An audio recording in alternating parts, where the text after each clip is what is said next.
You are on live, sir. ವಿದ್ಯಾರ್ಥಿಗಳೇ, ಇವತ್ತು ನಾವು ಗಣಿತಶಾಸ್ತ್ರದ ವಿಷಯದ ಮೇಲೆ ಕರ್ನಾಟಕ ಸಿಇಟಿ ಉಚಿತ ತರಬೇತಿಯನ್ನು ಪಡೀಲಿಕ್ಕೆ ಬಂದಿದ್ದೇವೆ. ನಮ್ಮ ಜೊತೆ ಇವತ್ತು ಉದಯ್ ಕುಮಾರ್ ಅವರಿದ್ದಾರೆ. ಈಗ ನಾನು ಉದಯ್ ಕುಮಾರ್ ಸರ್ ಹತ್ರ ಹೋಗ್ತೇನೆ. ಸರ್, ಉದಯ್ ಕುಮಾರ್ ಸರ್, ಗೋ head.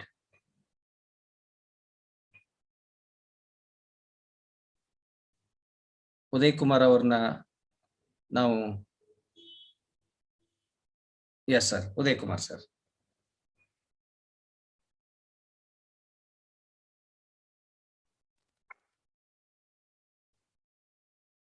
Yes, sir. Go ahead.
ಅಡಚಣೆಗಾಗಿ ಕ್ಷಮೆ ಕೇಳ್ತೇವೆ. ಮತ್ತೆ ಅವ್ರನ್ನ ಸಂಪರ್ಕ ಸಾಧನೆ ಮಾಡ್ತಾ ಇದ್ದೇವೆ. ದಯವಿಟ್ಟು ವಿದ್ಯಾರ್ಥಿಗಳೇ ಕ್ಷಮಿಸಿ. ತಾಂತ್ರಿಕ ದೋಷ.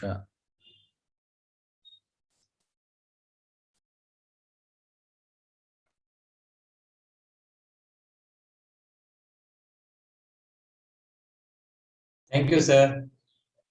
ಡಿಯರ್ ಸ್ಟೂಡೆಂಟ್ಸ್, ನನ್ನ ಹೆಸರು ಉದಯ್ ಕುಮಾರ್ MP. ನಾನು ಸರ್ಕಾರಿ ಪದವಿ ಪೂರ್ವ ಕಾಲೇಜು ಬೈಂದೂರು ಇಲ್ಲಿ ಕಳೆದ 6 ವರ್ಷಗಳಿಂದ ಉಪನ್ಯಾಸಕನಾಗಿ ಕೆಲಸ ಮಾಡ್ತಾ ಇದ್ದೇನೆ. ಇವತ್ತಿನ ದಿನ ನಾನು ನಿಮಗೆ ಮ್ಯಾಥಮೆಟಿಕ್ಸ್ ನ ಪಾರ್ಟ್ 1 ಅಲ್ಲಿ ಬರುವಂತ ಡಿಫರೆನ್ಶಿಯೇಷನ್ ಚಾಪ್ಟರ್ ನ ತಗೊಳ್ತಾ ಇದ್ದೇನೆ. ನಿಮಗೆ ಗೊತ್ತಿದೆ, ಡಿಫರೆನ್ಶಿಯೇಷನ್ ಚಾಪ್ಟರ್ ಸ್ವಲ್ಪ ಲೆಂದಿ ಇರುವ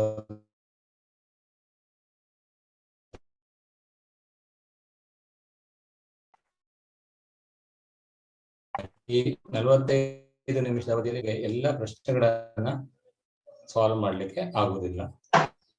ಆದ್ರೆ ನಾನು ಕೆಲವೊಂದು ಇಂಪಾರ್ಟೆಂಟ್ ಪ್ರಾಬ್ಲಮ್ಗಳನ್ನು ಸಾಲ್ವ್ ಮಾಡ್ತೀನಿ, ಮತ್ತೆ ಎಲ್ಲ ಕಾನ್ಸೆಪ್ಟ್ ಅನ್ನು ಮಾತ್ರ ಕವರ್ ಮಾಡಿ ಕೊಡ್ತೀನಿ. ಇಲ್ಲಿ ನಿಮ್ಗೆ ಡಿಫರೆನ್ಶಿಯೇಷನ್ ಪ್ರಾಬ್ಲಮ್ ಅನ್ನ ಸಾಲ್ವ್ ಮಾಡ್ಬೇಕಿದ್ರೆ ಇಂಪಾರ್ಟೆಂಟ್ ಅಲ್ಲ, ಎಷ್ಟು ಸಂಖ್ಯೆಯ ಪ್ರಾಬ್ಲಮ್ ಇಂಪಾರ್ಟೆಂಟ್ ಅಲ್ಲ. ಸಾಧಾರಣವಾಗಿ ಎಲ್ಲ ಪ್ರಾಬ್ಲಮ್ಗೂ ಒಂದೇ ತರ ಟ್ರಿಕ್ಸ್ ಅನ್ನ ನಾವಿಲ್ಲಿ ಉಪಯೋಗಿಸ್ತೀವಿ. ಇದು ತುಂಬಾ ಸಿಂಪಲ್ ಬೇಸಿಕ್ ಆಪರೇಷನ್. ನಿಮ್ಗೆ ಹೇಗೆ ಪರ್ಫೆಕ್ಟ್ ಆದಾಗ ಯಾವುದೇ 2 ನಂಬರ್ ಅನ್ನ ಆಪರೇಟ್ ಮಾಡ್ಲಿಕ್ಕೆ ಗೊತ್ತಾಗ್ತದೆ, ಅದೇ ತರ ಡಿಫರೆನ್ಶಿಯೇಷನ್ ಹಾಗೆ. ನಿಮ್ಗೆ ಆ ಡಿಫರೆನ್ಶಿಯೇಷನ್ ಅನ್ನ ರೂಟ್ ಲೆವೆಲ್ ಅಲ್ಲಿ ಅರ್ಥ ಮಾಡ್ಕೊಂಡ್ರೆ ಎಷ್ಟು ಕಾಂಪ್ಲಿಕೇಟೆಡ್ ಪ್ರಾಬ್ಲಮ್ ಕೊಟ್ಟರು ಸಹ ಅದನ್ನ ಡಿಫರೆನ್ಶಿಯೇಟ್ ಮಾಡ್ಲಿಕ್ಕೆ ಸಾಧ್ಯ ಇರುತ್ತೆ, ಅದು ಡಿಫರೆನ್ಶಿಯಬಲ್ ಆಗಿದ್ರೆ. ಹಾಗಾಗಿ ನಾವಿಲ್ಲಿ ಡಿಫರೆನ್ಶಿಯಬಿಲಿಟಿಯನ್ನ ಫಸ್ಟ್ಗೆ ಟೆಸ್ಟ್ ಮಾಡಬೇಕಾಗುತ್ತೆ. ನಾನು ಡೈರೆಕ್ಟ್ ಆಗಿ ಪ್ರಾಬ್ಲಮಿಗೆ ಬರ್ತೀನಿ.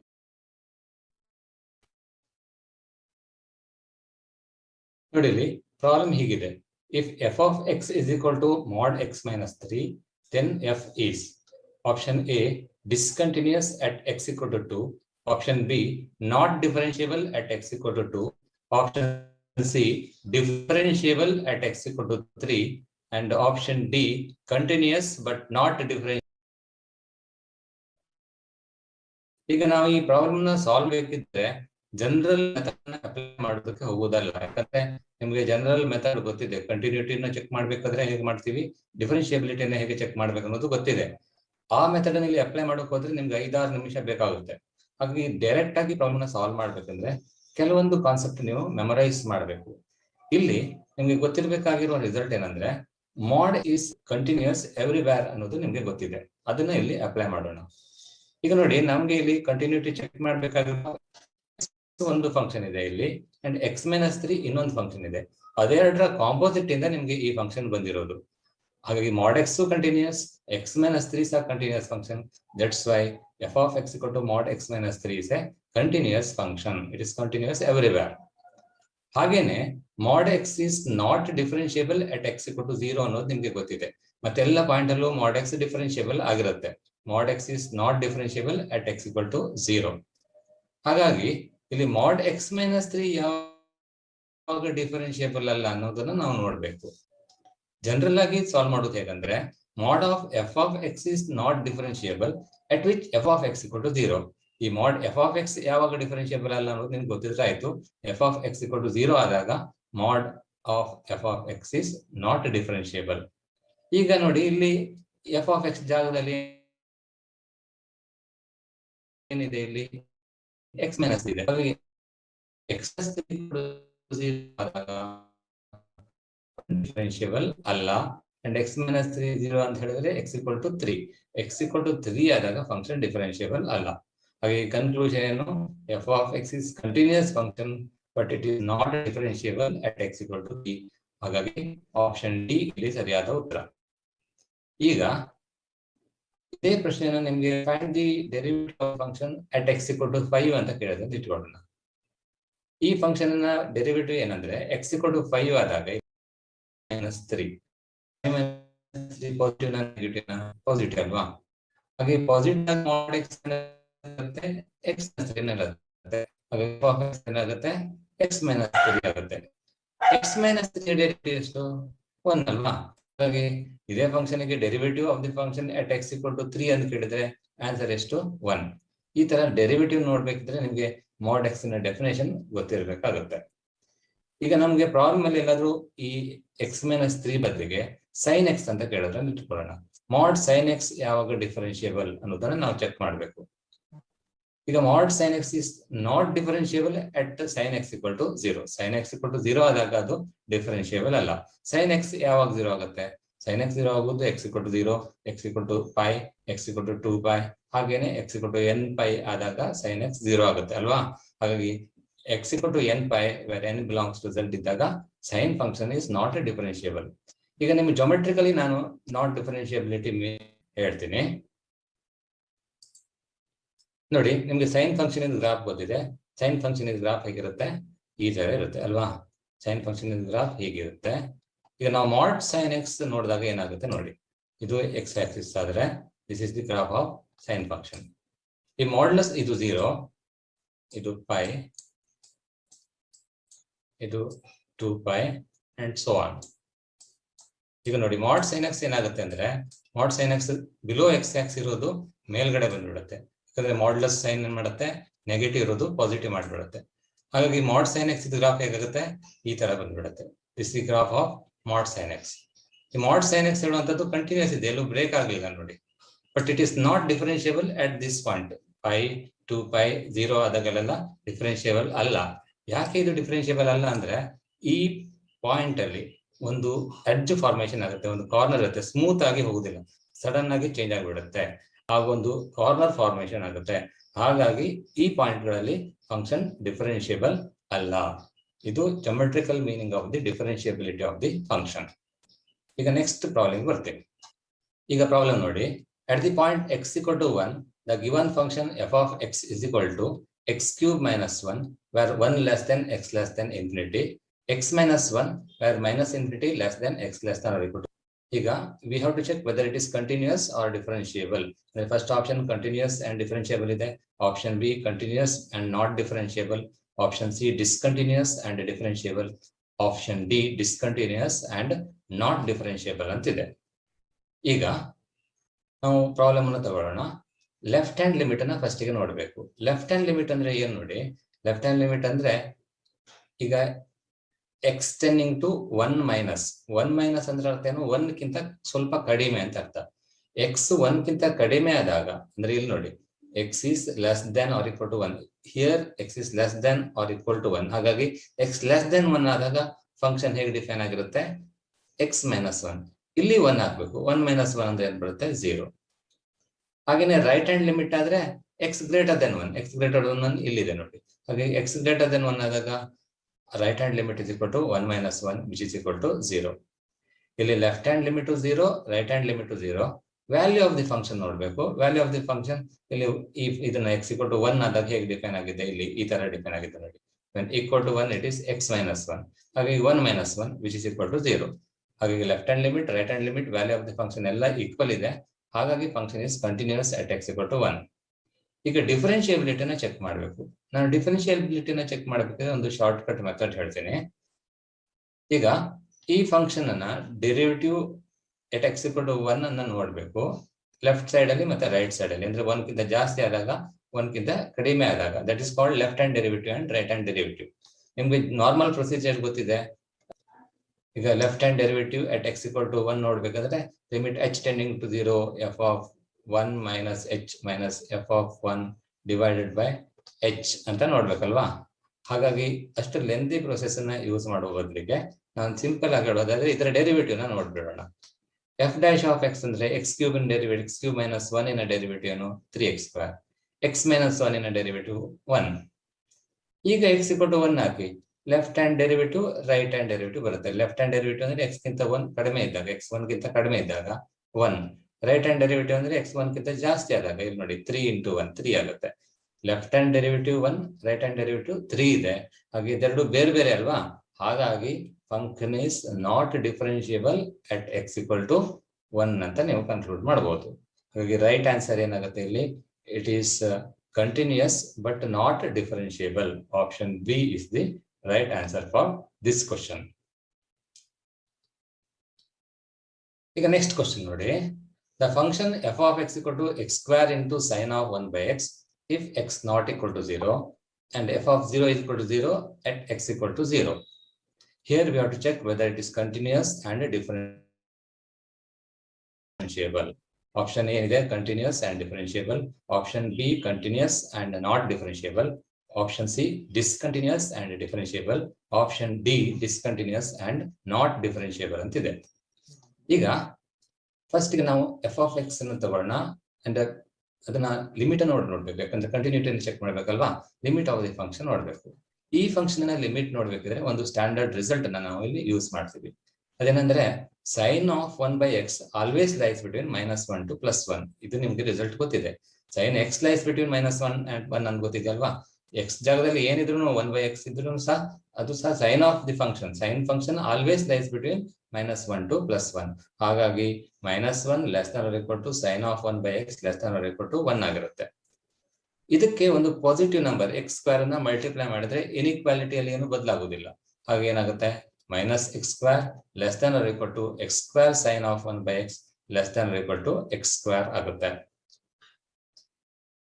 ಈಗ ಇದರ ಲಿಮಿಟ್ ಅನ್ನು ನೋಡೋ ಮೊದಲಿಗೆ ಈ ಫಂಕ್ಷನ್ ಹೇಗಿರುತ್ತೆ ಅನ್ನೋದನ್ನ ನಾನು ಎಕ್ಸ್ಪ್ಲನೇಷನ್ ಕೊಡ್ತೀನಿ ನೋಡಿ. x square sin 1 by x ನ ಗ್ರಾಫ್ ಹೀಗಿರುತ್ತೆ. x square sin 1 by x ನ ಗ್ರಾಫ್ ಈ ತರ ಬರುತ್ತೆ.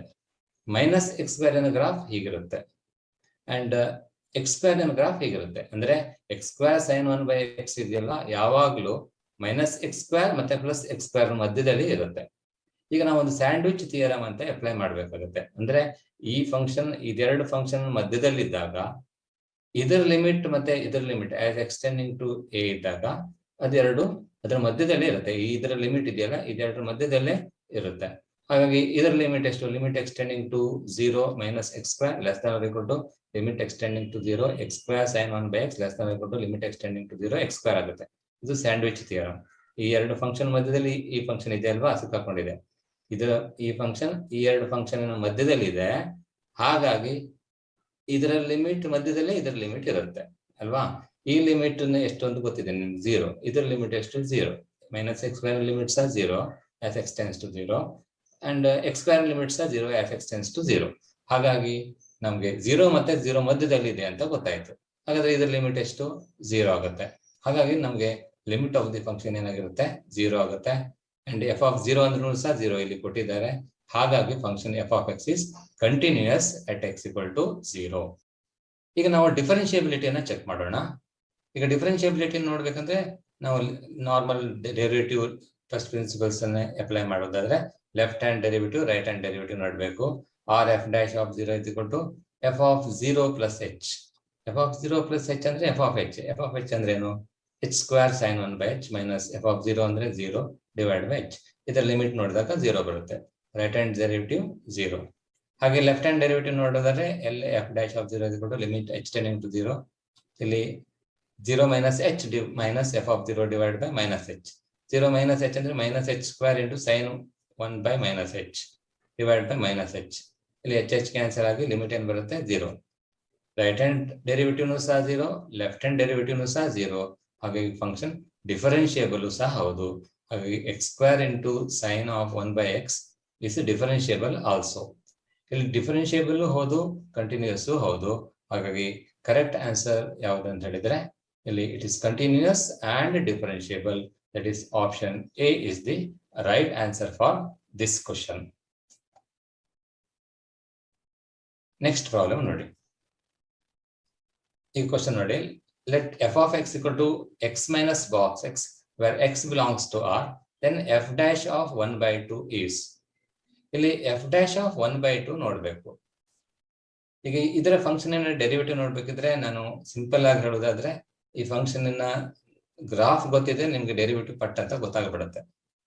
This is called A decimal part function. ಇದೇನ್ ಮಾಡುತ್ತೆ ಅಂದ್ರೆ ನೀವು ಬಾಕ್ಸ್ ಈಗ ಎಫ್ ಆಫ್ 3.5 ನೋಡಿದ್ರೆ ಅಂತ ಇಟ್ಕೊಳ್ಳೋಣ. ಫಾರ್ ಎಕ್ಸಾಂಪಲ್ ನೀವು ಎಫ್ ಆಫ್ 3.5 ನೋಡಿದ್ರೆ ಅಂತ ಇಟ್ಕೊಳ್ಳೋಣ. ಎಫ್ ಆಫ್ 3.5 ಏನಾಗುತ್ತೆ ನೋಡಿ. ಎಫ್ ಆಫ್ 3.5 ಅಂದ್ರೆ ಎಕ್ಸ್ 3.5 ಮೈನಸ್ ಬಾಕ್ಸ್ 3.5 ಕರೆಕ್ಟಾ? 3.5 ಮೈನಸ್ ಬಾಕ್ಸ್ 3.5. ಈಗ 3.5 that's equal to 3.5 minus box 3.5 ಅಂದ್ರೇನು 3 ಅಲ್ವಾ? Greatest integer function 3.5 minus 3. 3.5 minus 3 ಅಂದ್ರೆ ಏನಾಗುತ್ತೆ 0.5. ಹಾಗಾಗಿ ನಮ್ಗೆ ಇದೇನ್ ಕೊಡುತ್ತೆ ಅಂದ್ರೆ ಡೆಸಿಮಲ್ ಪಾರ್ಟ್ ಅನ್ನ ಕೊಡುತ್ತೆ. ಡೆಸಿಮಲ್ ಪಾರ್ಟ್ ಫಂಕ್ಷನ್ ಇದು ಕರೆಕ್ಟಾ? ಇದು ಇಂಟಿಗ್ರಲ್ ಪಾರ್ಟ್ 3 ಏನಿದೆ ಅದು integral part and 0.5 decimal part. ನಮ್ಗೆ ಡೆಸಿಮಲ್ ಪಾರ್ಟ್ ಅನ್ನ ಕೊಡುತ್ತೆ. ಯಾವುದೇ ರಿಯಲ್ ನಂಬರಿನ ಡೆಸಿಮಲ್ ಪಾರ್ಟ್ ನ ಕೊಡುವಂತ ಫಂಕ್ಷನ್ ಇದು. ಹಾಗೆ ಇದನ್ನ ನಾವು ಡ್ರಾ ಮಾಡಿದಾಗ ಹೇಗೆ ಬರುತ್ತೆ ನೋಡಿ. ಈ ಫಂಕ್ಷನ್ ಅನ್ನು ಡ್ರಾ ಮಾಡಿದಾಗ ಈ ತರ ಬರುತ್ತೆ. ಈಗ ನೋಡಿ, it is not continuous at 1 0 -1 2 etcetera. ಹಾಗಾಗಿ ಅದೆಲ್ಲ ಡಿಫರೆನ್ಷಿಯಬಲ್ ಅಲ್ಲ. ಆ ಪಾಯಿಂಟ್ ಬಿಟ್ಟು ಉಳಿದ ಎಲ್ಲ ಪಾಯಿಂಟ್ ನಲ್ಲಿ ನೋಡಿ ಎಷ್ಟು ಇದೆ, ಆಂಗಲ್ ಎಷ್ಟಿದೆ. ಈ ಆಂಗಲ್ ಆಫ್ ಇನ್ಕ್ಲಿನೇಷನ್ ಎಷ್ಟು 45 ಡಿಗ್ರಿ ಅಲ್ವಾ? ಇದೆಲ್ಲದರ ಸ್ಲೋಪ್ 1 ಇದೆ. ಹಾಗಾಗಿ ಈ ಪಾಯಿಂಟ್ ಅಲ್ಲಿ ಎಲ್ಲ ಡಿವೈ ಬೈ ಡಿ ಎಕ್ಸ್ ಎಷ್ಟಿರುತ್ತೆ 1 ಇರುತ್ತೆ ಅಷ್ಟೇನೆ. ಇದು ಜೊಮೆಟ್ರಿಕಲಿ ಅರ್ಥ ಮಾಡ್ಕೊಂಡು ಬರೆಯುವುದಾದ್ರೆ ಇದರ ಡೆರಿವೇಟಿವ್ ಏನಾಗಿರುತ್ತೆ 1 ಆಗಿರುತ್ತೆ. ಇನ್ನೊಂದು ರೀತಿಯಲ್ಲಿ ಹೇಳೋದಾದ್ರೆ ನೀವು ಬಾಕ್ಸ್ ಎಕ್ಸ್ ಅಂತ ತಗೊಂಡ್ರೆ ಅದು ಹೊರಿಜಾಂಟಲ್ ಫಂಕ್ಷನ್ ಅಲ್ವಾ? ಈ ತರ ಇರುತ್ತೆ. ಬಟ್ ಬಾಕ್ಸ್ ಎಕ್ಸ್ ಅಂದ್ರೆ ಬಾಕ್ಸ್ 3.5 ಒಂದು 3 3.6 3 ಹಾಗೆ ಇರುತ್ತೆ. ಹೊರಿಜಾಂಟಲ್ ಇರೋದಕ್ಕೋಸ್ಕರ ಅದರ ಡೆರಿವೇಟಿವ್ ಏನಾಗಿರುತ್ತೆ 0. ಇಂಟಿಗ್ರಲ್ ಪಾರ್ಟ್ ಅಲ್ಲಿ ಇಂಟಿಜರ್ ಇದ್ದಾಗಲ್ಲ ಡಿಫರೆನ್ಷಿಯಬಲ್ ಅಲ್ಲ. 1 2 3 4 ಇದ್ದಾಗಲ್ಲ ಡಿಫರೆನ್ಷಿಯಬಲ್ ಅಲ್ಲ. ಆದ್ರೆ 1.5 1.6 ಇದ್ದಾಗೆಲ್ಲ ಡಿಫರೆನ್ಷಿಯಬಲ್. ಅದು box X differentiable and it's derivative is 0. ಹಾಗಾಗಿ ಇದರ ಡೆರಿವೇಟಿವ್ 0. ಎಕ್ಸ್ ನ ಡೆರಿವೇಟಿವ್ ಎಷ್ಟು 1. It's difference of the function and derivative of the difference is difference of the derivative and derivative of this is 1, derivative of this is 0. ಹಾಗಾಗಿ correct answer ಏನು option B. And suppose the problem ನಿಮಗೆ mod x ಕೇಳಿದ್ರೆ, mod x ಕೇಳಿದಾಗ it is not differentiable at x equal to 0. mod x ನ derivative 3 ಆದಾಗ ಎಷ್ಟು ಕೇಳ್ತಾರೆ question. What is F dash of x where f of x equal to box x. What is F dash of 5 ಅಂತ ಕೇಳ್ತಾರೆ ಅಂತ ಇಟ್ಕೊಳ್ಳೋಣ. F dash of 5 ಎಷ್ಟು 1. ಯಾಕಂದ್ರೆ 5 ಅಂದ್ರೆ ಗ್ರೇಟರ್ ದೆನ್ 0 ಅಲ್ವಾ?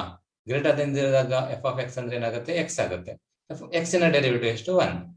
ಸಪೋಸ್ -3 ಕೇಳಿದ್ರೆ -3 ಅಂದ್ರೆ ನೆಗೆಟಿವ್ ಅಲ್ವಾ? ನೆಗೆಟಿವ್ ಆದಾಗ ಎಫ್ ಆಫ್ ಎಕ್ಸ್ ಡಿಫೈನ್ ಆಗುತ್ತೆ -x ಅಂತ ಡಿಫೈನ್ ಆಗುತ್ತೆ. -x ನ ಡೆರಿವೇಟಿವ್ ಎಷ್ಟು -1. ಹಾಗಾಗಿ ನೆಗೆಟಿವ್ ರಿಯಲ್ ನಂಬರ್ ಇದ್ದಾಗೆಲ್ಲ mod x ನ ಡೆರಿವೇಟಿವ್ ಎಷ್ಟು -1. ಪಾಸಿಟಿವ್ ರಿಯಲ್ ನಂಬರ್ ಇದ್ದಾಗೆಲ್ಲ mod x ನ ಡೆರಿವೇಟಿವ್ ಎಷ್ಟು +1. 0 ಆದಾಗ ಫಂಕ್ಷನ್ ನಾಟ್ ಡಿಫರೆನ್ಶಿಯಬಲ್. ಇದು ನಿಮ್ಗೆ ಗೊತ್ತಿರ್ಬೇಕಾಗತ್ತೆ. ಆವಾಗ ನಿಮ್ಗೆ ಇಷ್ಟು ಈಗ ನಾನು ಹೇಳಿರೋದನ್ನೆಲ್ಲ ಸರಿಯಾಗಿ ಕೇಳಿಸ್ಕೊಂಡಿದ್ರೆ ನೀವು ಪುನಃ ಎಕ್ಸಾಮ್ ಅಲ್ಲಿ ಕ್ವಶನ್ ಸಾಲ್ವ್ ಮಾಡೋದು ಬೇಡ. ಇಷ್ಟನ್ನ ನೆನ್ಪು ಮಾಡ್ಕೊಂಡ್ಬಿಟ್ರೆ ಪಟ್ ಅಂತೇಳಿ ಆನ್ಸರ್ ಮಾಡ್ಲಿಕ್ಕೆ ಆಗುತ್ತೆ. ಇಲ್ಲಿ ನಂಬರ್ ಕೆಲವೊಂದ್ಸರಿ ನಿಮ್ಗೆ √2 ಅಂತ ಕೇಳುತ್ತಾರೆ, ಕೆಲವೊಂದ್ಸರಿ ವಾಟ್ ಇಸ್ f' ಆಫ್ √2 ಅಂತ ಕೇಳೋದ್ರಿಂದ ಇಟ್ಕೊಳ್ಳೋಣ. mod x ಕೊಟ್ಬಿಟ್ಟು ವಾಟ್ ಇಸ್ f' ಆಫ್ √2, ಅಲ್ಲಿ ನಿಮ್ಗೆ ಆನ್ಸರ್ 1/√2. ಅದೇ ತರದ್ದೆಲ್ಲ √2 ಸಂಬಂಧಪಟ್ಟದ್ದು ಕೊಡ್ತಾರೆ, 1 ಕೊಡ್ತಾರೆ. ನೀವು ಅವಾಗ √2 ಎಲ್ಲ ಇರ್ಬೋದು ಅಂತ ಬರೆದು ಬಿಡ್ತೀರಿ. ಅದೇ ಹಾಗೆ ಬರೆಯೋದಲ್ಲ. ಇಲ್ಲಿ ಕಾನ್ಸೆಪ್ಟ್ ಅರ್ಥ ಮಾಡ್ಕೊಳ್ಳಿ.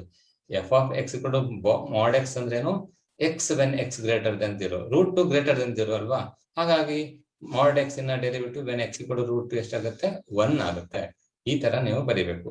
ಹಾಗೆ ಗ್ರೇಟೆಸ್ಟ್ ಇಂಟಿಜರ್ ಫಂಕ್ಷನ್ ಬಂದಾಗ ಇದು ಗ್ರಾಫ್ ಇರುತ್ತೆ ಅಲ್ವಾ.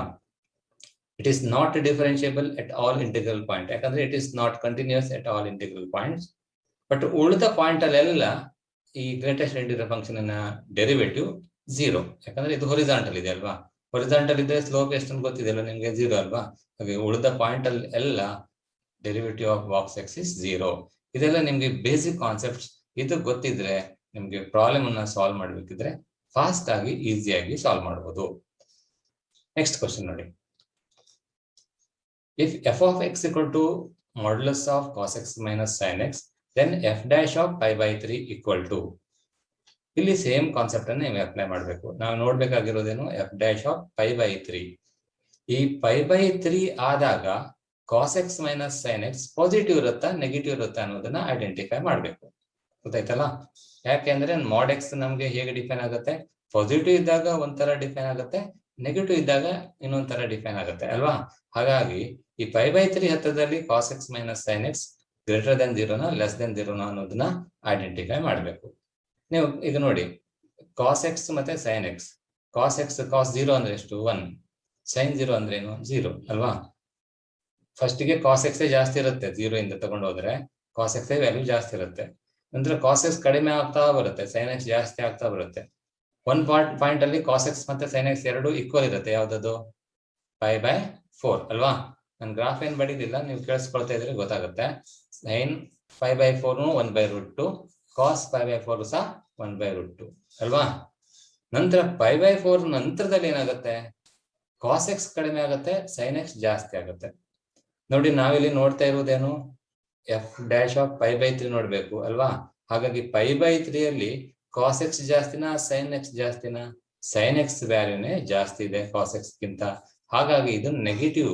cos x minus sin x is negative near to this point. ಈ ಪಾಯಿಂಟ್ ಹತ್ರದಲ್ಲಿ ಅದು ನೆಗೆಟಿವ್ ಆಗಿರುತ್ತೆ.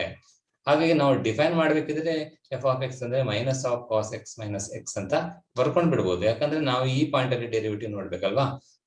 Minus of cos x minus sin x ಅಂದ್ರೆ ಏನಾಗುತ್ತೆ, minus cos x plus sin x ಆಗುತ್ತೆ.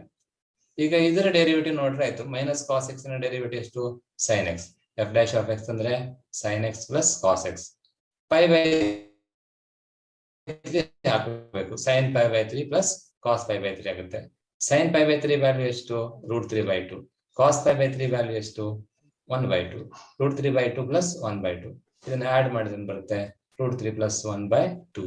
ಹಾಗಾಗಿ ಆಪ್ಷನ್ ಬಿ ಸರಿಯಾದ ಉತ್ತರ. ಇದು cos x minus sin x ನ ಡೆರಿವೇಟಿವ್ ನೋಡುವಂತ ಮೆಥಡ್. ಈಗ ಮುಂದಿನ ಪ್ರಶ್ನೆ ನೋಡಿ. The derivative of an odd function is.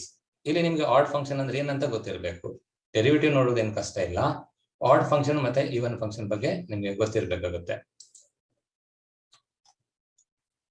ನೋಡಿ, ಇಲ್ಲಿ ಆಡ್ ಫಂಕ್ಷನ್ ಅಂದ್ರೆ f of minus x equal to minus of f of x ಆದ್ರೆ ಅದನ್ನ ಆಡ್ ಫಂಕ್ಷನ್ ಅಂತ ಕರಿತೀವಿ. ಇದು ನಿಮ್ಗೆ ಗೊತ್ತಿರಬೇಕಾಗುತ್ತೆ. ಈಗ ಇದರ ಡೆರಿವೇಟಿವ್ ಆಸ್ ಇಟ್ ಈಸ್ ನೋಡೋಣ. f dash of minus x into -1, ಯಾಕಂದ್ರೆ ಚೈನ್ ರೂಲ್ ಅಪ್ಲೈ ಮಾಡ್ಬೋದು. f of minus x ನ derivative f dash of minus x into derivative of minus x ಎಷ್ಟು, -1 ಮೈನಸ್ f of x ನ derivative minus of f dash of x. ಇಲ್ಲಿ minus minus cancel ಆಗೋಯ್ತು. f dash of minus x ಅಂದ್ರೆ f dash of x ಅಂತ ಬಂತು. f dash of minus x equal to f dash of x ಅಂದ್ರೆ ಏನಾಯ್ತು, even function. ಹಾಗಾಗಿ add function ನ derivative ಏನಾಗಿರುತ್ತೆ, even function. Therefore option B is the right answer for this question. Next question ನೋಡಿ. Let f of x plus y is equal to f of x plus f of y for all x comma y belongs to R, suppose that f dash of 0 is equal to 1, then f dash of 6 is equal to. ಇದು ಒಂದು ಸ್ವಲ್ಪ tricky question. ನಿಮ್ಗೆ ಈ problem ಒಂದ್ಸರಿ solve ಮಾಡ್ಕೊಂಡ್ರೆ ಮಾತ್ರ exam ಅಲ್ಲಿ ಬಂದ್ರೆ ಸಾಲ್ವ್ ಮಾಡ್ಬೋದು. ಈಗ ನೋಡಿ, f of x plus y is equal to F of x plus f of y ಅಂತ ಕೊಟ್ಟಿದ್ದಾರೆ. ನಮಗೆ ಸಾಲ್ವ್ ಮಾಡ್ಬೇಕಿದ್ರೆ ಏನ್ ಮಾಡ್ಬೇಕಂದ್ರೆ ಎಫ್ ಡ್ಯಾಶ್ ಆಫ್ 6 ನೋಡ್ಬೇಕು ಅನ್ನೋದು ನಿಮ್ಗೆ ಗೊತ್ತಿರಲಿ. ಎಫ್ ಡ್ಯಾಶ್ ಆಫ್ 0 ಕೊಟ್ಟಿದ್ದಾರೆ. ಹಾಗಾಗಿ ನಾವು ಎಫ್ ಡ್ಯಾಶ್ ಆಫ್ 6 ನ ಹೀಗೆ ಬರೀಬಹುದು. ಎಫ್ ಡ್ಯಾಶ್ ಆಫ್ 6 ನ ಡೆಫಿನೇಷನ್ ಏನು? Limit h tending to 0 f of 6 plus h minus f of 6 divided by h. ಇಲ್ಲಿ f of x plus y ಅಂದ್ರೆ ಏನು? f of x plus f of y ಅನ್ನೋದನ್ನು use ಮಾಡ್ಕೊಳ್ಳೋಣ. ಇಲ್ಲಿ f of 6 ಅನ್ನು ಸಹ f of x 6 plus 0 ಅಂತ ಬರ್ಕೋಬಹುದು. ಅದನ್ನ ನಾನು ಹಾಗೇನೆ ಬರೀತೀನಿ, ಯಾಕಂದ್ರೆ ನೆಕ್ಸ್ಟ್ ನಿಮ್ಗೆ ಸ್ಟ್ಯಾಂಡರ್ಡ್ ಫಾರ್ಮ್ ಗೆ ರಿಡ್ಯೂಸ್ ಆಗುತ್ತೆ. ಇಲ್ಲಿ ನೋಡಿ, f of 6 plus h, x plus y ಅಂದ್ರೆ f of x plus f of y ಅಲ್ವಾ? ಹಾಗಾಗಿ ಇದೇನಾಗುತ್ತೆ? f of 6 plus f of h minus f of 6 plus f of 0. ಯಾಕಂದ್ರೆ f6 ಅಂದ್ರೆ 6 plus 0 ಅಂತ ಬರ್ಕೊಂಡಿದ್ದೀನಿ. f of 6 ಕ್ಯಾನ್ಸಲ್ ಆಗೋಗುತ್ತೆ. ಹಾಗಾಗಿ that is equal to limit h tending to 0 f of h minus f of 0 divided by h. ಈಗ this is f dash of 0 which is equal to f dash of 0. f dash of 0 ಅಂದ್ರೆ 1 ಅಂತ ಕೊಟ್ಟಿದ್ದಾರೆ problem ಅಲ್ಲಿ. ಹಾಗಾಗಿ f dash of 6 ನ start ಮಾಡಿದ್ರೆ ಏನ್ ಬಂತು? f dash of 6 equal to f dash of 0 which is equal to 1. Therefore option A is the correct. Next question ನೋಡ್ಕೊಳ್ಳಿ. If y is equal to e to the power 2x plus 3 log x, then dy by dx is equal to. ಇಲ್ಲಿ 4 options ಇದೆ. First ಗೆ ನಾವು y is equal to e to the power 2x plus 3 log x ಅನ್ನು ತಗೊಳ್ಳೋಣ. e to the power m plus n ಅಂದ್ರೆ e to the power m into e to the power n ಅಂತ ಬರೀಬಹುದು. ಯಾಕಂದ್ರೆ e to the power m plus n ಅಂದ್ರೆ ಏನು? e to the power m into e to the power n. ಇದನ್ನ ಹೀಗೆ ಬರೀಬಹುದು, e to the power 2x into e to the power 3 log x. ಇಲ್ಲಿ 3 log x ಅಂದ್ರೆ log x cube ಆಗುತ್ತೆ. ಹಾಗೆ next step ಏನಾಗುತ್ತೆ? e to the power 2x into e to the power log x cube. ಇದೊಂದು important result. ನಾವು ಸುಮಾರಷ್ಟು problem ಅಲ್ಲಿ solve ಮಾಡಬೇಕಿದ್ರೆ apply ಮಾಡ್ತೀವಿ. e to the power log of f of x is equal to f of x. ಇದೊಂದು result ನೆನ್ಪಿಟ್ಕೊಳ್ಳಿ. e to the power log of any function is equal to same function f of x ಬರುತ್ತೆ. ಯಾಕಂದ್ರೆ exponential function ಮತ್ತೆ logarithm function ಅದೆರಡು inverse of each other. ಹಾಗಾಗಿ ಇದರ composite of these two function is identity function. ಇಲ್ಲಿ x ಇದ್ರೆ ಇಲ್ಲಿ f of x ಇದೆ, ಹಾಗಾಗಿ ಇದು f of x ಆಗುತ್ತೆ. ಹಾಗಾಗಿ ಇದೇನಾಯಿತು? e to the power 2x into x cube ಆಗುತ್ತೆ.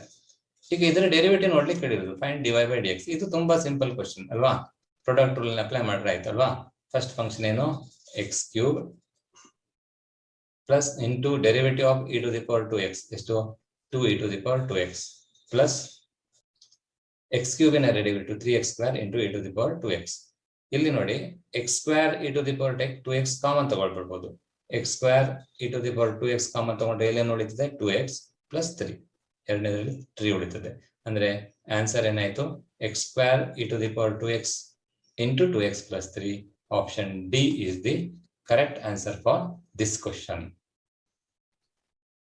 Next question ನೋಡಿ.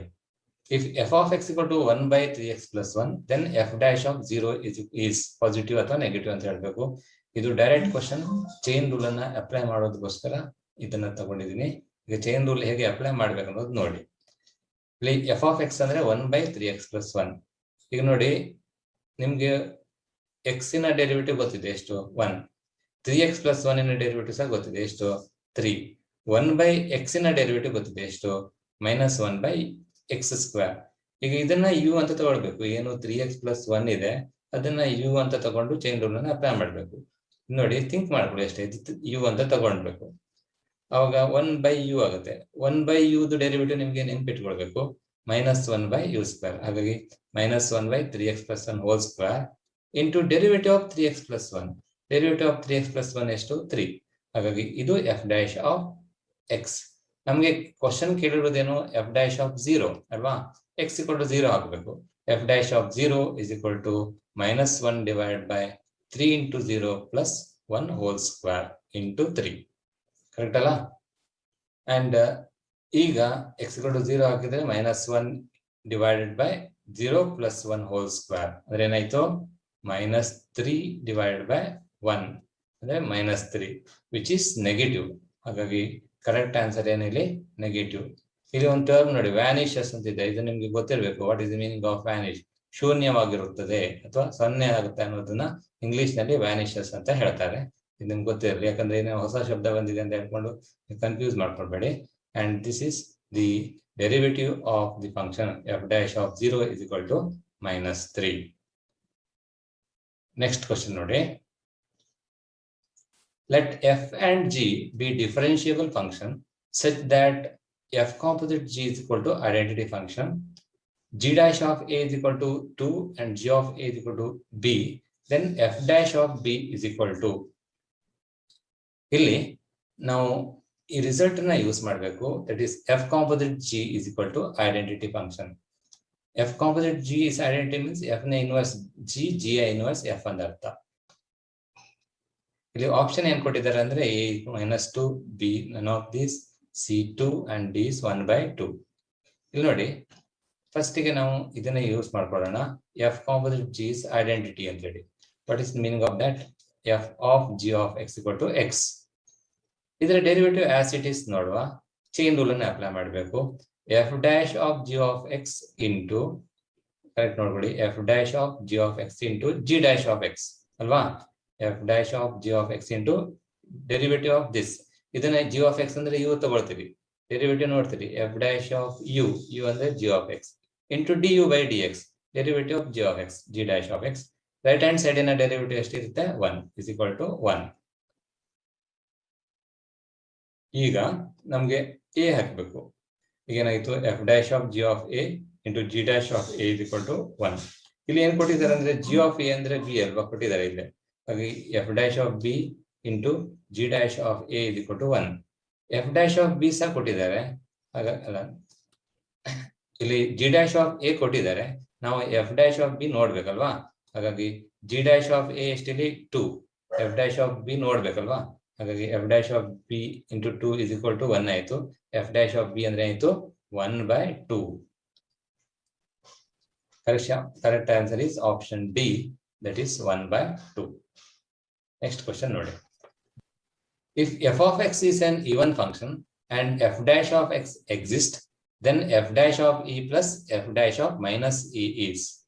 ನೋಡಿ, f of x is an even function ಮತ್ತೆ f dash of x ಇದೆ ಅನ್ನೋದನ್ನ ಹೇಳಿದ್ದಾರೆ. f dash of e plus f dash of minus e ನೋಡಬೇಕು. ಇಲ್ಲಿ it is an even function ಅಂತ ಕೊಟ್ಟಿದ್ದಾರೆ. ಹಾಗಾಗಿ f of minus x equal to f of x, because f of x is even function. Odd ಆದಾಗ minus f of x ಆಗುತ್ತೆ ಅಲ್ವಾ?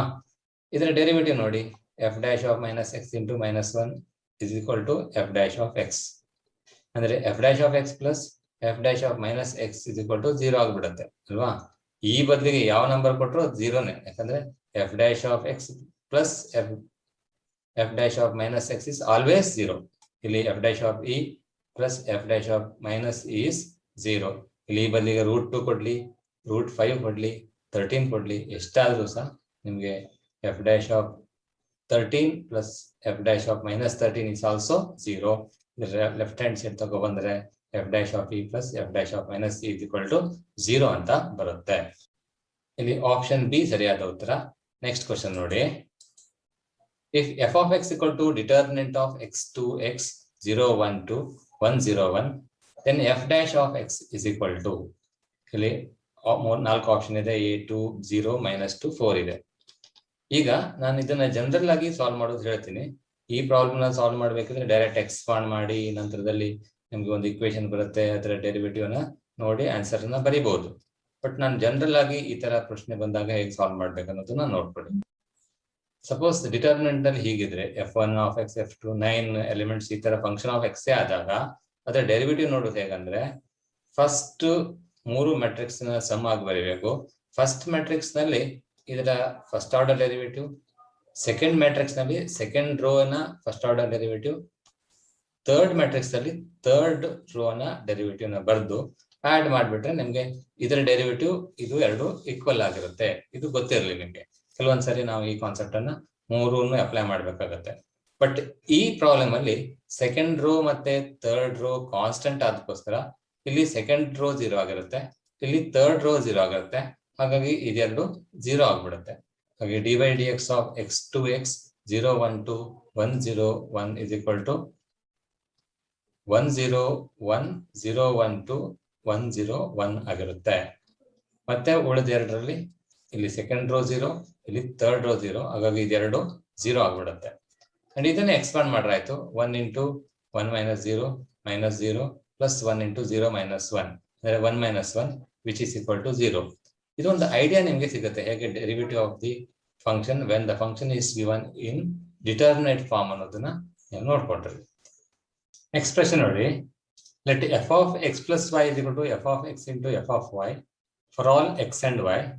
Suppose f of 5 is equal to 2 and f dash of 0 is equal to 3, then f dash of 5 is, ಇಲ್ಲಿ ನೋಡಿ f dash of 5 ನೋಡ್ಬೇಕು, f of 5 ಕೊಟ್ಟಿದ್ದಾರೆ, ನಾವು f dash of 0 ಸಹ ಕೊಟ್ಟಿದ್ದಾರೆ. ಈಗ f of x plus y is equal to f of x into f of y ಅಂತ ಸಹ ಕೊಟ್ಟಿದ್ದಾರೆ. ಅದನ್ನ ಯೂಸ್ ಮಾಡೋಣ. ಏನಾಗುತ್ತೆ ಇಲ್ಲಿ, it is given that f of x plus y is equal to f of x into f of y. ಇಲ್ಲಿ y is equal to 5 ಅಂತ substitute ಮಾಡುವ, ಏನಾಗುತ್ತೆ f of x plus 5 is equal to f of x into f of 5 ಆಗುತ್ತೆ ಅಲ್ವಾ.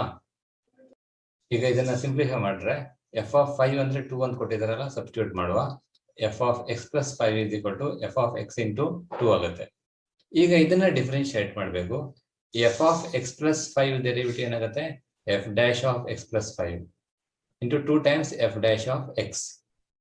ನಮ್ಗೆ ನೋಡ್ಬೇಕಾಗಿರೋದೇನು, f dash of 5 ಬೇಕಲ್ವಾ, ಹಾಗಾಗಿ x ಅಂದ್ರೆ 0 ಹಾಕ್ಬಿಡ್ಬೇಕು. f dash of 0 plus 5 is equal to 2 times f dash of 0. f dash of 0 ಅಂದ್ರೆ ಕೊಟ್ಟಿದ್ದಾರೆ ಎಷ್ಟು, 3. That's equal to 2 into 3. 2 into 3 ಅಂದ್ರೆ ಏನಾಗುತ್ತೆ 6. ಹಾಗಾಗಿ f dash of 5 is equal to 6 and answer is option D is the correct answer for this question. Next question ನೋಡಿ. If y is equal to sin x degree, then dy by dx is equal to. ಇದೊಂದು important question. x degree ಕೊಟ್ಟಾಗ dy by dx ಹೇಗೆ ನೋಡ್ಬೇಕಂತ ನೋಡ್ಕೊಳ್ಳಿ. ಇಲ್ಲಿ ನಿಮ್ಗೆ ಗೊತ್ತಿರಬೇಕು, when we take it as A function of X, y is equal to f of x ಅಂತ trigonometry function ತಗೊಂಡಾಗ ಅಲ್ಲಿ x ರೇಡಿಯನ್ ಅಲ್ಲೇ ಇರಬೇಕು, ಇಲ್ಲ ಅಂತ ಹೇಳಿದ್ರೆ ಅದು ಫಂಕ್ಷನ್ ಆಗುವುದಿಲ್ಲ. ಹಾಗಾಗಿ ನೀವು ಇಲ್ಲಿ define ಮಾಡ್ಬೇಕಿದ್ರೆ y is equal to f of x ಅಂತ ನಾವು ಕ್ಯಾಲ್ಕುಲಸ್ ಅಲ್ಲಿ ಏನು ಕಲಿತೀವಿ, that is called real valued functions. ಹಾಗಾಗಿ ಇಲ್ಲಿ ನಾವು x ಏನಿರುತ್ತೆ ಅದು ರೇಡಿಯನ್ ಅಲ್ಲೇ ಇರಬೇಕಾಗುತ್ತೆ. ಈಗ x ನ ರೇಡಿಯನ್ ಕನ್ವರ್ಟ್ ಮಾಡ್ರೆ ಆಯ್ತು, ನಿಮ್ಗೆ ಈಸಿಯಾಗಿ ಡೆರಿವೇಟಿವ್ ನೋಡ್ಬೋದು ನೋಡಿ. y is equal to sin x degree, x ಡಿಗ್ರಿಯನ್ನ ರೇಡಿಯನ್ ಕನ್ವರ್ಟ್ ಮಾಡ್ರೆ ಏನಾಗುತ್ತೆ, pi x by 180. ಈಗ ನೋಡಿ ಇದು sin ax ಫಾರ್ಮಲ್ ಇದೆ. sin ax ನ ಡೆರಿವೇಟಿವ್ ಎಷ್ಟು, a into sin ax. a ಅಂದ್ರೆ pi by 180 into sin ax ನ ಡೆರಿವೇಟಿವ್ ಏನು, a cos ax ಅಂದ್ರೆ dy by dx equal to cos ax into a. ಇದ್ರ ಇಲ್ಲಿ pi by 180 x ಅಲ್ವಾ, a ಅಂದ್ರೇನು pi by 180.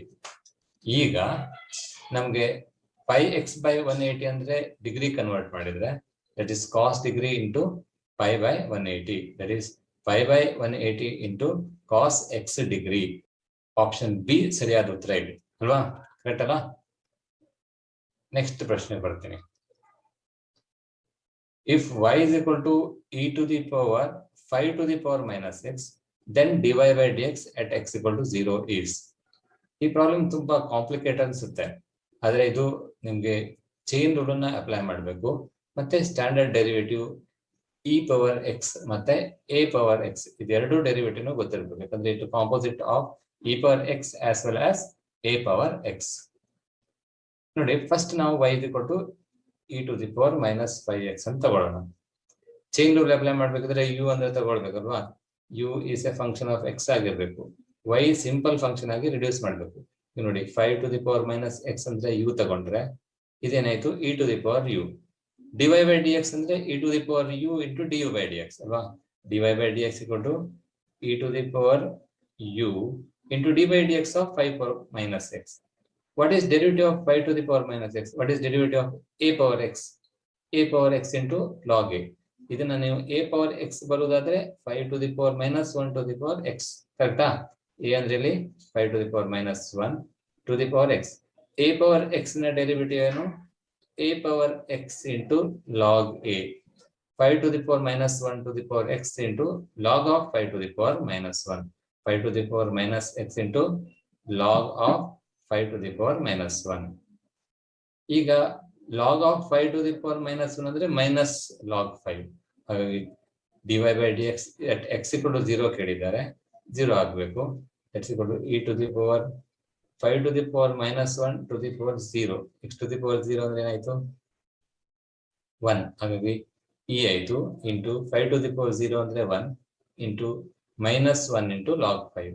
ಅಂದ್ರೆ ಇದನ್ನು ಸಿಂಪ್ಲಿಫೈ ಮಾಡಿದ್ರೆ minus e log 5 ಬರುತ್ತೆ. ಹಾಗಾಗಿ ಕರೆಕ್ಟ್ ಆನ್ಸರ್ ಏನಾಯ್ತು?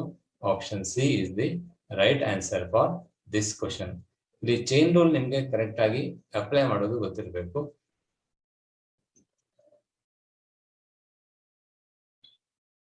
ನೆಕ್ಸ್ಟ್ ಕ್ವಶನ್ ನೋಡಿ. If y is equal to sin inverse of 5 sin x plus 4 cos x divided by root of 41, then dy by dx is equal to. ಇದೊಂದು standard question ನೋಡಿ. ಇದನ್ನ ಹೇಗೆ solve ಮಾಡ್ಬೇಕಂತ ಹೇಳಿದ್ರೆ ನಿಮ್ಗೆ ಈ ಪ್ರಾಬ್ಲಮ್ ನೋಡಿದ ತಕ್ಷಣ ಗೊತ್ತಾಗಬೇಕು. a sin x plus b cos x divided by root of a square plus b square. ಈ ಫಾರ್ಮಲ್ ಇದ್ದಾಗ ಮಾತ್ರ ಈ ಮೆಥಡ್ ಅನ್ನ ಅಪ್ಲೈ ಮಾಡಬಹುದು. a sin x plus b cos x divided by root of a square plus b square, 5 square plus 4 square. 5 square ಅಂದ್ರೆ 25, 4 square ಅಂದ್ರೆ 16. root of a square plus b square ಆ formula ಇರಬೇಕು. ಹಾಗಿದ್ರೆ ಮಾತ್ರ ನೀವು problem ನ ಈ ಮೆಥಡ್ ಅಲ್ಲಿ ಸಾಲ್ವ್ ಮಾಡ್ಲಿಕ್ಕೆ ಆಗುತ್ತೆ. ಈಗ ಇದರಲ್ಲಿ ಎಲ್ಲರೂ ಇಲ್ಲ ಅಂತ ಹೇಳಿದ್ರೆ 5 sin x plus 4 cos x ಅಷ್ಟೇ ಇದ್ರೆ ನಾಟ್ ಎ ಪ್ರಾಬ್ಲಮ್. ನೀವು ಡೈರೆಕ್ಟ್ ಆಗಿ ಇದನ್ನ ಒಂದು ಡಿವೈಡ್ ಮಾಡಿ ಮಲ್ಟಿಪ್ಲೈ ಮಾಡಿಕೊಂಡು ಇದೇ ತರ ಸಾಲ್ವ್ ಮಾಡ್ಲಿಕ್ಕೆ ಆಗುತ್ತೆ. ಈಗ ಇದನ್ನ ನಾವು 5 by root 41 into sin x ಈ ತರ ಬರೀಬಹುದು ನೋಡಿ. 5 by root 41 into sin x plus 4 by root 41 into cos x ಅಂತ ಬರ್ಕೊಳ್ಬಹುದು. ಈಗ ಇದನ್ನ ನಾವು ಅಥವಾ cos beta ಅಂತ ತಗೊಳ್ಳೋಣ. Let's take 5 by root 41 as cos beta. ಇದು cos beta ಆದ್ರೆ ಆಟೋಮೆಟಿಕಲಿ ಇದು sin beta ಆಗಿರುತ್ತೆ. ಇದೊಂದು ವೆರಿ ಇಂಪಾರ್ಟೆಂಟ್. ಇದನ್ನ ನಾವು ತಗೊಳ್ಳೋದು cos beta ಅಂತ ಹೇಳಿ. ಇದು ಆಟೋಮೆಟಿಕಲಿ sin beta ಆಗುತ್ತೆ. ಯಾಕಂದ್ರೆ sin beta ಅಂದ್ರೆ sin square beta ಅಂದ್ರೆ 1 minus cos square beta ಅಲ್ವಾ? ಹಾಗಾಗಿ ಇದರಿಂದ 1 minus cos square beta ಅಂದ್ರೆ 1 minus 25 by root 41 square ಅಂದ್ರೆ 25 by 41 ಅಂದ್ರೆ 16 by 41 ಆಗುತ್ತೆ. ಅಂದ್ರೆ 4 by root 41 sin beta is equal to 4 by root 41 ಆಗ್ಬಿಡುತ್ತೆ. ಈಗ ಇದನ್ನ ನಾವು ಸಬ್ಸ್ಟಿಟ್ಯೂಟ್ ಮಾಡಿದಾಗ y is equal to sin inverse of sin x into cos beta plus cos x into sin beta. ಒಂದು ಸ್ಟ್ಯಾಂಡರ್ಡ್ ಫಾರ್ಮ್ ಗೆ reduce ಆಗ್ತಾ ಇದೆ ನೋಡಿ. sin x cos y plus cos x sin y ಆ form ಗೆ reduce ಆಯ್ತು. That's equal to sin inverse of sin x cos beta plus cos x sin beta. That's equal to sin inverse of sin of x plus beta. Sin inverse of sin of x plus beta is equal to x plus beta ಆಗಿರುತ್ತೆ. That's equal to x plus beta. What is dy by dx? 1. ಹಾಗಾಗಿ ಇಲ್ಲಿ correct answer ಅಂದ್ರೆ option C is the right answer for this question. Let us come to the next question. If f of x equal to x into mod x, then its derivative is ನೋಡಿ x into mod x ನ derivative ನ ನೋಡಬೇಕು. ಈಗ mod x ನ ನೀವು ಹೇಗೆ ಬರಿಬೇಕು ಅನ್ನೋದು ಗೊತ್ತಿದೆ. x if x greater than or equal to 0 minus x if x less than 0 ಅಲ್ವಾ? ಹಾಗಾಗಿ ಇದನ್ನ ಹೇಗೆ ಬರೀಬಹುದು? f of x equal to x into x if x less x into x if x greater than or equal to 0 minus x into x if x less than 0. ಅಂದ್ರೆ f of x equal to x square if x greater than or equal to 0 minus x square if x less than 0. ಈಗ ನಾವೇನ್ ಮಾಡ್ಬೋದು ಅಂದ್ರೆ ಇದರ derivative ನ ಬರೀಬೇಕು. f dash of x, x square in derivative ಎಷ್ಟು? 2x minus x square ಇನ್ derivative ಎಷ್ಟು? minus 2x. ಈಗ ಇದು ನೋಡಿ 2x if x less greater than or equal to 0 minus 2x if x less than 0 ಅಂದ್ರೆ it is modulus of 2x ಅಥವಾ 2 times modulus of x ಆಗುತ್ತೆ ಅಲ್ವಾ? ಹಾಗಾಗಿ f dash of x equal to 2 times mod x. ಹಾಗಾಗಿ option C ಇಲ್ಲಿ ಸರಿಯಾದ ಉತ್ತರ. Okay, ನಾನು ಇವತ್ತಿನ ವಿಡಿಯೋನ ಮುಗಿಸ್ತಾ ಇದ್ದೀನಿ. ನಾಳಿನ ವಿಡಿಯೋದಲ್ಲಿ ನಾನು ಮತ್ತಷ್ಟು ಕಾನ್ಸೆಪ್ಟ್ ಉಳ್ಕೊಂಡಿರುವಂತದ್ದು derivative of parametric form, derivative of implicit function, logarithmic derivative ಮತ್ತೆ ಸೆಕೆಂಡ್ ಆರ್ಡರ್ ಡೆರಿವೇಟಿವ್ ಮೇಲೆ ಬರುವಂತ ಪ್ರಾಬ್ಲಮ್ ಅನ್ನ ಸಾಲ್ವ್ ಮಾಡ್ತೀನಿ. ನೀವು ಇದನ್ನ ಸ್ವಲ್ಪ ತಯಾರಿ ಮಾಡ್ಕೊಂಡು ಬಂದ್ರೆ ಇನ್ನೂ ಚೆನ್ನಾಗಿ ಅರ್ಥ ಆಗುತ್ತೆ. ಈಗ ನಾನು ಬೇಸಿಕ್ ಕಾನ್ಸೆಪ್ಟ್ ಅಷ್ಟನ್ನೇ ಕವರ್ ಮಾಡಿದ್ದೀನಿ. ಮತ್ತೆ ಉಳಿದ ಪ್ರಾಬ್ಲಮ್ ಅಲ್ಲಿ ಡೈರೆಕ್ಟ್ ಇರುತ್ತೆ, ಹೆಚ್ಚಾಗಿ ಕ್ವಶನ್ಸ್ಗಳು ಡೈರೆಕ್ಟ್ ಆಗಿರುತ್ತೆ. ನೀವೇನು ಆನ್ಯುವಲ್ ಎಕ್ಸಾಮಿಗೆ ತಯಾರಿ ಮಾಡ್ಕೊಂಡಿದ್ದೀರಿ ಅಷ್ಟೇ ನಾಲೆಜ್ ನಿಮ್ಗೆ ಸಾಕಾಗುತ್ತೆ. ಅದರಲ್ಲಿ ಸಹ ಸ್ವಲ್ಪ ಶಾರ್ಟ್ ಕಟ್ ಟೆಕ್ನಿಕ್ಸ್ ಇರುತ್ತೆ. ಪ್ರತಿಯೊಂದು ಪ್ರಾಬ್ಲಮ್ ಅನ್ನ ಸಾಲ್ವ್ ಮಾಡ್ಬೇಕಿದ್ರೆ ನಾನು ಶಾರ್ಟ್ ಕಟ್ ಟೆಕ್ನಿಕ್ಸ್ ಅನ್ನ ಹೇಳ್ತೀನಿ. ಅದನ್ನ ನೋಡ್ಕೊಂಡ್ರೆ ನೀವು ಎಕ್ಸಾಮ್ ಅಲ್ಲಿ ಶೆಡ್ಯೂಲ್ಡ್ ಟೈಮ್ ಅಲ್ಲಿ ಪ್ರಾಬ್ಲಮ್ ಅನ್ನ ಸಾಲ್ವ್ ಮಾಡಬಹುದು. ವಿದ್ಯಾರ್ಥಿಗಳೇ, ಈ ವಿಡಿಯೋ ಸರಣಿಯ ಜೊತೆಗೆ ನಿಮ್ಗೆ ಗೊತ್ತಿರುವಂತೆ ನಾವು ಒಂದು ಆನ್ಲೈನ್ ಅಲ್ಲಿ ಎಕ್ಸಾಮ್ ಸಹ ಕಂಡಕ್ಟ್ ಮಾಡ್ತಾ ಇದ್ದೀವಿ. ಈ ಏನು ವಾಯ್ಸ್ ಆಪ್ ಅನ್ನ ಯೂಸ್ ಮಾಡಿಕೊಂಡು ತುಂಬಾ ಅದ್ಭುತವಾಗಿದೆ ಅದು. ಅದರಿಂದ ನಾವು ಈಗ ಆನ್ಲೈನ್ ಎಕ್ಸಾಮ್ ಅನ್ನ ನಿಮ್ಗೆ ನಡೆಸ್ತಾ ಇದ್ದೀವಿ. ಇಲ್ಲಿ ಪ್ರತಿದಿನ ನಿಮ್ಗೆ ಏನು ಎಕ್ಸಾಮ್ ನಿನ್ನೆ ಕ್ಲಾಸ್ ಅಲ್ಲಿ ಆಗಿದೆ ಅದರ ಎಕ್ಸಾಮ್ ಅನ್ನ ನೀವು ಅಟೆಂಡ್ ಮಾಡಿ ನೀವು ಅದನ್ನ ರೆಗ್ಯುಲರ್ ಆಗಿ ಪ್ರಾಕ್ಟೀಸ್ ಮಾಡ್ಕೊಳ್ಬೇಕು. ಇಲ್ಲಿ ಪ್ರಾಕ್ಟೀಸ್ ಮಾಡ್ಬೇಕಿದ್ರೆ ನೀವು ಪ್ರತಿ ಸಾರಿ ಸಹ ಪ್ರಾಕ್ಟೀಸ್ ಮಾಡಿದ ನಂತರದಲ್ಲಿ ನಿಮ್ಮ ಯಾವ ಪ್ರಶ್ನೆ ಸರಿಯಾಗಿದೆ, ಯಾವ ಪ್ರಶ್ನೆ ತಪ್ಪಾಗಿದೆ ಅನ್ನೋದ್ರ ಬಗ್ಗೆ ನೀವು ಹೆಚ್ಚು ಒತ್ತನ್ನು ಕೊಡ್ಬೇಕಾಗತ್ತೆ. ಮೊದಲನೇ ದಿನದ ವಿಡಿಯೋದಲ್ಲೇ ಗೋವಿಂದ್ ಸರ್ ಹೇಳಿದ್ದಾರೆ, ಇಲ್ಲಿ ನೀವು ಪ್ರಾಕ್ಟೀಸ್ ಮಾಡಬೇಕು, ಮತ್ತೆ ಎಲ್ಲಿ ತಪ್ಪಾಗಿದೆ ಅದನ್ನ ನೀವು ತಿದ್ಕೋಬೇಕು. ಅಂದ್ರೆ ನಿಮ್ಗೆ ಆ ಕಾನ್ಸೆಪ್ಟ್ ಅಲ್ಲಿ ನಿಮ್ಗೆ ಸರಿಯಾಗಿ ಅರ್ಥ ಆಗಿಲ್ಲ, ನಿಮಗೆ ಮಿಸ್ ಆಗಿ ಅರ್ಥ ಮಾಡ್ಕೊಂಡಿದ್ದೀರಿ, ಹಾಗಾಗಿ ಅದನ್ನ ಸರಿ ಮಾಡ್ಕೋಬೇಕು. ಅದೇನಾಗಿದೆ, ಅದೇನು ಸರಿಯಾದ ಉತ್ತರ ಯಾವುದು ಅನ್ನೋದನ್ನ ನೀವು ಹುಡ್ಕೊಂಡು ನೀವು ಮನದ ಬಿಟ್ಟು ಮಾಡಿಟ್ಕೊಂಡ್ರೆ ನಿಮ್ಗೆ ಖಂಡಿತ ಆನ್ಯುವಲ್ ಎಕ್ಸಾಮ್ ನಲ್ಲಿ ಚೆನ್ನಾಗಿ ಸ್ಕೋರ್ ಮಾಡ್ಲಿಕ್ಕೆ ಆಗುತ್ತೆ. ಯಾಕಂದ್ರೆ ನಿಮ್ಗೆ ಡೈರೆಕ್ಟ್ ಆಗಿ ಆನ್ಯುವಲ್ ಎಕ್ಸಾಮ್ ಅಥವಾ ಕಾಂಪಿಟೇಟಿವ್ ಎಕ್ಸಾಮ್ಸ್ ಅಟೆಂಡ್ ಮಾಡ್ಲಿಕ್ಕೆ ಹೋದ್ರೆ ಟೈಮ್ ಕನ್ಸ್ಟೆಂಟ್ ಇರುತ್ತೆ, ನಿಗದಿತ ಸಮಯದೊಳಗಡೆ ಮುಗಿಸ್ಬೇಕಾಗತ್ತೆ. ಈಗ ನಾವು ಪ್ರಾಕ್ಟೀಸ್ ಟೆಸ್ಟ್ ನಲ್ಲಿ ನಿಮ್ಗೆ 20 ಕ್ವಶನ್ಗೆ 30 ನಿಮಿಷವನ್ನ ಕೊಡ್ತಾ ಇದ್ದೀವಿ. ಆದ್ರೆ ನಿಮ್ಗೆ CET ಎಕ್ಸಾಮ್ ನಲ್ಲಿ 60 ಕ್ವಶನ್ಗಳಿರುತ್ತೆ. ಆವಾಗ ನಿಮ್ಗೆ ಖಂಡಿತ ಟೈಮ್ ಅನ್ನ ಮ್ಯಾನೇಜ್ ಮಾಡೋದು ಸಹ ಇಂಪಾರ್ಟೆಂಟ್ ಆಗಿರುತ್ತೆ. ಹಾಗಾಗಿ ಎಲ್ಲ ಎಕ್ಸಾಮ್ ಅನ್ನ ನೀವು ಅಟೆಂಡ್ ಮಾಡಿ. ಪ್ರತಿ ದಿನದಲ್ಲೂ ಸಹ ಎಕ್ಸಾಮ್ ಆದ ತಕ್ಷಣ ನಿಮ್ಗೆ ರಿಸಲ್ಟ್ ಸಿಗುತ್ತೆ. ಯಾವುದು ತಪ್ಪಾಗಿದೆ ಅನ್ನೋದು ಸಹ ಗೊತ್ತಾಗುತ್ತೆ. ಜೊತೆಯಲ್ಲಿ ನಾವೀಗ ಅದರ ಸಂಬಂಧಪಟ್ಟಂತಹ ಸೊಲ್ಯೂಷನ್ ಸಹ ನಿಮ್ಗೆ ಅಲ್ಲಿ ನೆಕ್ಸ್ಟ್ ನಿಮ್ಗೆ ರಿಸೋರ್ಸ್ ಇರುತ್ತೆ. ಆ ರಿಸೋರ್ಸ್ ನಲ್ಲಿ ಹೋದಾಗ ಅದರ ಸೊಲ್ಯೂಷನ್ಸ್ ಒಂದಿಷ್ಟು ಎಕ್ಸಾಮ್ ಆದ ನಂತರ ಸಬ್ಸ್ಟಿಟ್ಯೂಟ್ ಮಾಡ್ತಾ ಇದ್ದೀವಿ. ಮೊದಲಿಗೆ ಈಗ ಸುಮಾರಷ್ಟು ಜನ ಎಕ್ಸಾಮ್ ಅನ್ನ ಅಟೆಂಡ್ ಮಾಡ್ತಾ ಇದ್ದಾರೆ. 5,000ಕ್ಕೂ ಹೆಚ್ಚು ವಿದ್ಯಾರ್ಥಿಗಳು ಕರ್ನಾಟಕ ರಾಜ್ಯದಾದ್ಯಂತ ಈ ಪರೀಕ್ಷೆಯನ್ನ ಏಕಕಾಲದಲ್ಲಿ ತಗೊಳ್ತಾ ಇದ್ದಾರೆ. ಇನ್ನಷ್ಟು ವಿದ್ಯಾರ್ಥಿಗಳು ಸಹ ನೀವು ಜಾಯ್ನ್ ಆಗ್ಬೋದು ಅನ್ನೋ ದೃಷ್ಟಿಯಿಂದ ನಾವೀಗ ಸದ್ಯದಲ್ಲಿ ಅದರ ಸೊಲ್ಯೂಷನ್ ಅನ್ನ ಹಾಕಿಲ್ಲ. ಹಾಗಾಗಿ ನಿಮ್ಗೆ ಖಂಡಿತ ಮುಂದಿನ ದಿನದಲ್ಲಿ ಅದರ ಉಪಯೋಗ ಸಹ ಸಿಗುತ್ತೆ. ಇದ್ರ ಜೊತೆಗೆ ಈ ಆಪ್ ಬಗ್ಗೆ ಈವರೆಗೆ ಯಾರು ಅದನ್ನ ನೋಡಿಲ್ಲ ಅವರಿಗೆ ನೀವು ಜಸ್ಟ್ ಈ ವಿಡಿಯೋದ ಡಿಸ್ಕ್ರಿಪ್ಷನ್ ಅಲ್ಲಿ ಆಪ್ ನ ಲಿಂಕ್ ಅನ್ನ ಹಾಕಿದ್ದೀನಿ. ಅದ್ರ ಜೊತೆಗೆ ಆ ಆಪ್ ಅನ್ನ ಹೇಗೆ ಉಪಯೋಗಿಸುವ ರೀತಿಯನ್ನು ನೋಡಿಕೊಂಡು ಆಪ್ ಅನ್ನ ಇನ್ಸ್ಟಾಲ್ ಮಾಡಿಕೊಂಡು ಲೈವ್ ಎಕ್ಸಾಮ್ ಅನ್ನ ಅಟೆಂಡ್ ಮಾಡಬಹುದು. ಎಕ್ಸಾಮ್ ಯಾವಾಗಲೂ ಲೈವ್ ಇರುತ್ತೆ, ಬಟ್ ಸ್ವಲ್ಪ ದಿನದ ನಂತರದಲ್ಲಿ ನಾವು ಹಿಂದಿನ ಎಕ್ಸಾಮ್ ಅನ್ನ ತೆಗಿಲೇಬೇಕಾಗುತ್ತೆ. ಯಾಕಂದ್ರೆ ನಮ್ಗೆ ಆಲ್ರೆಡಿ ಎಕ್ಸ್ಪೆಕ್ಟೆಡ್ ಗಿಂತನೂ ಜಾಸ್ತಿ ಜನ ಇಲ್ಲಿ ಎಕ್ಸಾಮ್ ಬರೀತಿ ಇರೋದಕ್ಕೋಸ್ಕರ ನಾವು ಹಿಂದೆ ನಡೆದಂತ ಟೆಸ್ಟ್ ಗಳನ್ನ ರಿಮೂವ್ ಮಾಡ್ತೀವಿ. ಹಾಗಾಗಿ ಯಾವುದೇ ಟೆಸ್ಟ್ ನ ನೀವು ಪೆಂಡಿಂಗ್ ಇಟ್ಕೊಳ್ಬೇಡಿ. ಆದಷ್ಟು ಬೇಗ ಇವತ್ತು ಸಬ್ಮಿಟ್ ಮಾಡಿ ನಾವು ಏನು ಟೆಸ್ಟ್ ನ ಅಪ್ಲೋಡ್ ಮಾಡ್ತೀವಿ, ಮಾರನೇ ದಿನನೇ ಅದನ್ನ ಬರ್ಲಿಕ್ಕೆ ಪ್ರಯತ್ನ ಮಾಡಿ, ಅಥವಾ 1-2 ದಿನದಲ್ಲಿ ಸಹ ಎಕ್ಸಾಮ್ ಅನ್ನ ಬರೆದು ಮುಗಿಸ್ಕೊಳ್ಳಿ. ಮತ್ತೆ ಅದರ ಕ್ವಶನ್ಸ್ ಅನ್ನೆಲ್ಲ ನೋಟ್ ಮಾಡಿ ಇಟ್ಕೊಳ್ಳಿ. ಇಷ್ಟನ್ನೇ ನಾನು ಇವತ್ತು ಮುಗಿಸ್ತೀನಿ. ಮತ್ತೆ ನಾಳೆ ಮುಂದಿನ